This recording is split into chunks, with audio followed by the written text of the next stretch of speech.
Ayan po ang lulutuin natin ngayon. Ang ating mga lulutuin ulam na sinigang na salmon yan. At ang ating mga sahog. Meron tayong lemon, sibuyas, kamatis at talong. Tingnan yung talong, ang laki. At meron tayong lettuce. Ayan po ang ating gagamitin natin na sinigang ngayon. Ito, magandang tanghali po. At ito, magluluto tayo ng sinigang na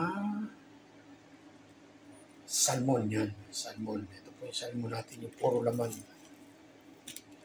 At ito po yung ating mga sasahog. Meron tayong lemon.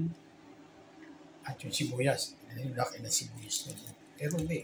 Kapiraso lang kukunin ko dyan. Hindi yung buo. Yung laki niya. Tsaka yung talong. Hindi naman yung talong. Sobrang laki. At ang ating kamatis. Ayan po yung gagamitin natin para sa sinigang po natin sa araw na ito. At ito po yung ito, napapainit na po ako ng tubig.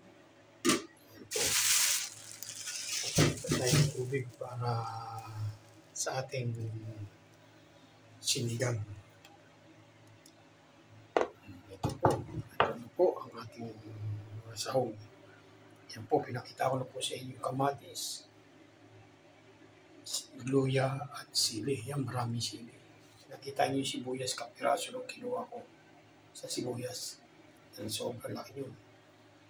Ayan, sinaw natin ang lagay na dito.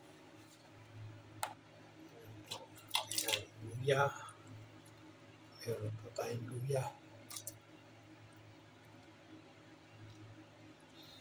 At lagay na rin po natin ang ating sibuyas.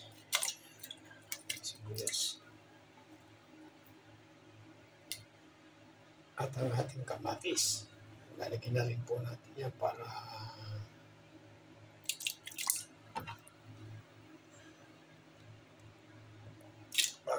pangkuliin po natin yan. At ang ating sili. Yan, lalagyan na rin po natin ang ating sili.